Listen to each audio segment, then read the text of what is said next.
आज मध्यरात्री ढगांच्या गडगडाटासह प्रचंड पाऊस कोसळणार आहे आणि याच पार्श्वभूमीवरती हवामान खात्याने राज्यातील तब्बल 11 जिल्ह्यांमध्ये धोक्याचा इशारा जारी केला।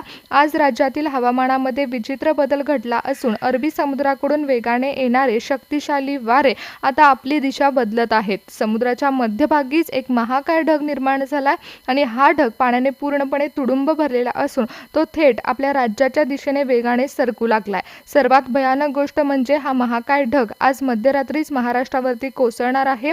अरबी समुद्रातील चक्रीय प्रणालीमुळे वाऱ्यांची प्रचंड गती या महाकाय ढगाला राज्याच्या एका भागाकडून दुसऱ्या भागाकडे अत्यंत वेगाने ढकलणार आहे।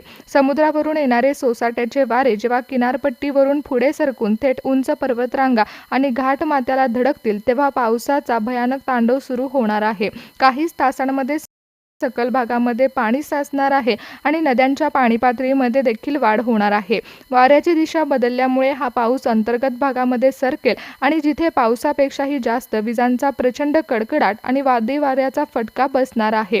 अनेक जिल्ह्यांमध्ये हवामान खात्याने सतर्कतेचा इशारा दिला, कारण अरबी समुद्रातील चक्राकार वाऱ्याच्या प्रणालीमुळे निर्माण झालेला महाकाय ढग हा राज्याच्या उंबरठ्यावर येऊन धडकणार आहे आणि या ढगामध्ये फक्त पाऊस नसून प्रचंड प्रमाणात पाण्याचा साठा आहे आणि ताशी 60 ते 70 किलोमीटर वेगाने वाहणारे विनाशकारी वादळी वारे आहेत।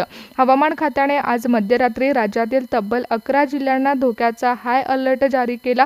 जर तुम्ही 11 जिल्ह्यांमध्ये राहत असाल तर सतर्कता बाळगा, कारण आज रात्री होणारा पावसाचा स्फोट हा भयानक असेल। अरबी समुद्राकडून येणाऱ्या वाऱ्यांची दिशा अचानक बदलल्यामुळे हा महाकाय ढग राज्याच्या जमिनीवरील उष्णतेला एका प्रचंड चुंबकासारखा खेचून घेत आहे आणि या उष्णतेमुळे ढगांचा आकार आकाशामध्ये फुग्यासारखा फुगून अवाढव्य होणार आहे आणि अगदी काहीच तासांमध्ये आकाशातून थेट ढगफुटी सदृश्य पाऊस कोसळण्यास सुरुवात होईल।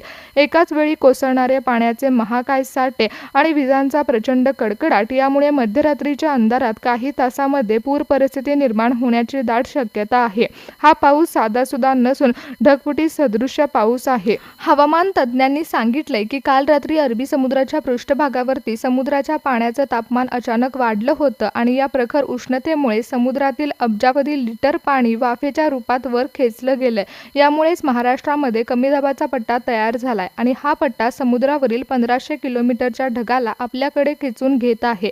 जेव्हा समुद्रावरून येणारे अतिथंड बाष्पयुक्त वारे जमिनीवरील प्रचंड उष्णतेला धडकतात तेव्हा वातावरणामधील थर्मल शॉक निर्माण होतो। सोप्या भाषेत सांगायचं झालं तर जसं तापलेल्या लाल तव्यावर थंड पाणी टाकल्यावर ती प्रचंड वाफ आणि आवाज निर्माण होतो, अगदी तसंच चित्र महाराष्ट्रामध्ये निर्माण होणार आहे।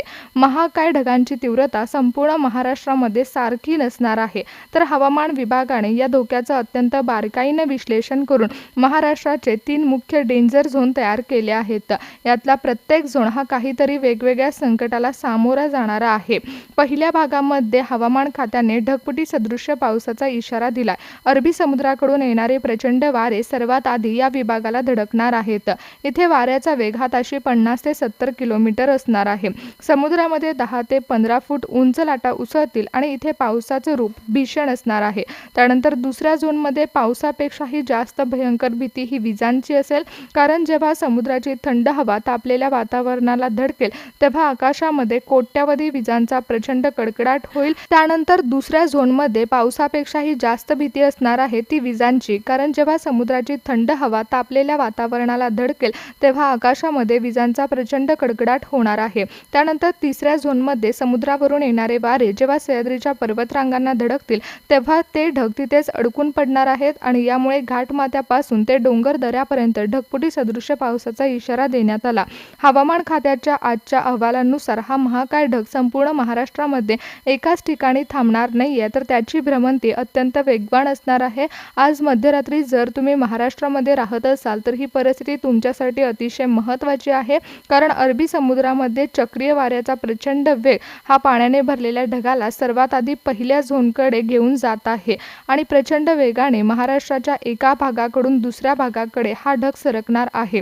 सोसाट्याचा वादळी वारा आणि पाण्याचा अथांग साठा सोबत घेऊन प्रवास करणारा हा ढग पुढे दुसऱ्या विभागामध्ये 2 ते 3 तासांमध्ये ढगफुटी सदृश्य परिस्थितीमुळे पूर परिस्थिती निर्माण करेल। त्यानंतर वाऱ्याच्या बदलत्या दिशेमुळे हा पाऊस राज्याच्या अंतर्गत भागामध्ये मुसंडी मारेल, जिथे पावसापेक्षा पेक्षाही सर्वात धोका हा विनाशकारी वादळाचा असणार आहे.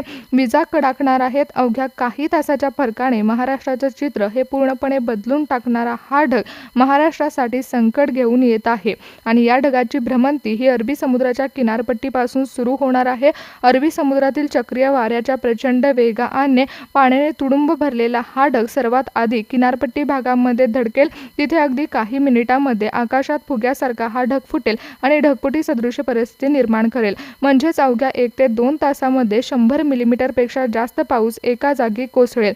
यामुळे हवामान खात्याने इशारा दिला आहे की परिस्थितीला हलक्यात घेऊ नका, कारण आज मध्यरात्री होणाऱ्या या अचानक पावसासोबतच ताशी 60 ते 70 किलोमीटर वेगाने वारे वाहणार आहेत आणि प्रचंड क्षमतेच्या विजांचा कडकडाट देखील होणार आहे.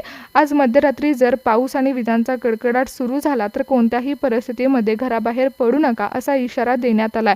कारण या परिस्थितीचा आढावा घेत हवामान खात्याने जो रिपोर्ट जारी केलाय त्यामध्ये सांगण्यात आलं आहे की महाराष्ट्राच्या संपूर्ण भूभागावरती अत्यंत तीव्र कमी दाबाचा पट्टा तयार झाला आणि हा कमी दाबाचा पट्टा एका चुंबकासारखा समुद्रातील बाष्पाने भरलेल्या ढगाला आपल्याकडे वेगाने खेचून घेत आहे. जेव्हा समुद्रावरून येणारे अति थंड आणि पाण्याचे साठे असलेले वारे महाराष्ट्रातील तापलेल्या जमिनीच्या संपर्कामध्ये आले तेव्हाच थर्मल शॉक तयार झाला आहे आणि त्यामुळे मध्यरात्री याचा फटका महाराष्ट्रातील 11 जिल्ह्यांना बसणार आहे. किनारपट्टी भागातून प्रवास करत करत जेव्हा महाकाय ढग पुढे सरकेल तेव्हा त्याच्या मार्गामध्ये सह्याद्रीच्या उंच पर्वतरांगा येतील. सह्याद्रीच्या कड्यांना धडकल्यामुळे हा ढग अचानक अधिक उंच फेकला जाईल आणि तिथे कमी तापमानामुळे ढगामधील संपूर्ण पाणी अगदी काही तासामध्ये खाली कोसळेल, ज्यामुळे पर्वतरांगातून वाहणाऱ्या नद्यांना मध्यरात्रीमध्ये भरपूर पाण्याचा साठा मिळणार आहे. वाऱ्याची दिशा वेगाने बदलत असल्यामुळे हा ढग सह्याद्री ओलांडून महाराष्ट्राच्या अंतर्गत पठारी भागामध्ये सरकेल आणि नदी नाल्यांच्या पाणी पातळीमध्ये वाढ करेल. अरबी समुद्रात अचानक निर्माण झालेल्या शक्तिशाली चक्रीवाऱ्याच्या प्रणालीमुळे वाऱ्याची दिशा वेगाने बदलली जात असून 1500 किलोमीटर लांबीचा महाकाय ढग महाराष्ट्रावरती मोठं संकट घेऊन येत आहे. कारण महाराष्ट्राच्या पश्चिमेला पसरलेली सह्याद्रीची पर्वतरांग आणि पश्चिमेकडील अथांग अरबी समुद्र या दोन्हींच्या मध्ये आज मध्यरात्री निसर्गाचा भयानक खेळ रंगणार आहे. अरबी समुद्रातून आलेला आणि बाष्पाने तुडुंब भरलेला ढग ताशी 60 ते 70 किलोमीटर वेगाने महाराष्ट्राच्या जमिनीवरती येणार आहे. अरबी समुद्राकडून वेगाने येणारे बाष्पयुक्त वारे सर्वात आधी मुंबईला धडकणार आहेत आणि आज मध्यरात्री समुद्रात उंच लाटा उसळण्यासोबतच सोसाट्याचा वादळी वारा सुटणार आहे. अवघ्या 2 तासात मुसळधार ते अतिमुसळधार पाऊस कोसळून सकल भागामध्ये पाणी साचणार आहे. तीव्रता पावसाची वाढणार आहे. त्यानंतर मध्यरात्रीच्या सुमारास प्रचंड कडकडाट हा ठाणे जिल्ह्यामध्ये होईल. विजांच्या कडकडाटासह ताशी 50 ते 60 किमी वेगाने वारे वाहतील आणि ढगफुटी सदृश पावसामुळे शहरी भागामध्ये पाण्याचा साठा वाढणार आहे. कोकणातील रत्नागिरी जिल्ह्यामध्ये अरबी समुद्रातील चक्रीय प्रणालीचा थेट प्रभाव पडेल. मध्यरात्रीच्या अंधारात ढगफुटी सदृश पाऊस कोसळण्याची शक्यता असून डोंगर, दऱ्या आणि घाट परिसरामध्ये दरडी कोसळण्याचा धोका निर्माण होऊ शकतो. त्यानंतर पुण्यामध्ये सह्याद्री ओलांडून येणारे ढग सर्वात आधी कोसळतील. त्यामुळे घाटमाथा आणि शहरी भागामध्ये पावसाचं प्रमाण वाढेल. आज मध्यरात्री 2 ते 3 तासाच्या कालावधीमध्ये अचानक ढगांचा गडगडाट होणार आहे. शहरातील रस्ते जलमय होण्याची शक्यता वर्तवण्यात आली आहे. तर पालघर जिल्ह्यामध्ये देखील वाऱ्याचा वेग सर्वाधिक असेल. मध्यरात्री अचानक सुरू होणाऱ्या पावसासोबतच तीव्र वादळी वारा वाहणार आहे. कच्च्या घरांना याचा धोका निर्माण होऊ शकतो. सह्याद्रीच्या पायथ्याशी असलेल्या रायगड जिल्ह्यामध्ये मध्यरात्री अतिवृष्टीचा इशारा देण्यात आलाय. दक्षिण कोकणामध्ये सिंधुदुर्ग जिल्ह्यामध्ये वाऱ्याची दिशा अत्यंत वेगाने बदलेल. आज मध्यरात्री सिंधुदुर्गमध्ये वादळी वाऱ्यासह पावसाचं सत्र सुरू राहील. विजांचा कडकडाट प्रचंड असणार आहे. साताऱ्याच्या घाटमाथ्यावरती पश्चिमेकडील भागामध्ये मध्यरात्री ढगफुटी सदृश पाऊस कोसळण्याचा अंदाज आहे. अवघ्या काही तासामध्ये नद्यांच्या पाणी पातळीमध्ये वाढ होऊ शकते. अहिल्यानगरमधील अंतर्गत पठारी भागामध्ये पावसापेक्षाही जास्त विजांचा धोका असणार आहे. 60 किमी वेगाने वाहणारे वारे धुमाकूळ घालतील आणि मध्यरात्री अचानक सुरू होणाऱ्या पावसामुळे वातावरणामध्ये प्रचंड उलटापालट होईल. उत्तर महाराष्ट्राच्या नाशिक भागामध्ये मध्यरात्री वाऱ्याचा वेग प्रचंड वाहणार आहे. त्यासोबतच वादळी वाऱ्याचा फटका हा शेती पिकांना बसू शकतो. तसेच शहरी आणि ग्रामीण भागामध्ये पाणी साचू शकतं. छत्रपती संभाजीनगर या भागामध्ये वाऱ्याच्या बदलत्या दिशेमुळे मध्यरात्री तीव्र वादळी वाऱ्यासह विजांचा कडकडाट होणार असून मुसळधार पाऊस बरसणार आहे.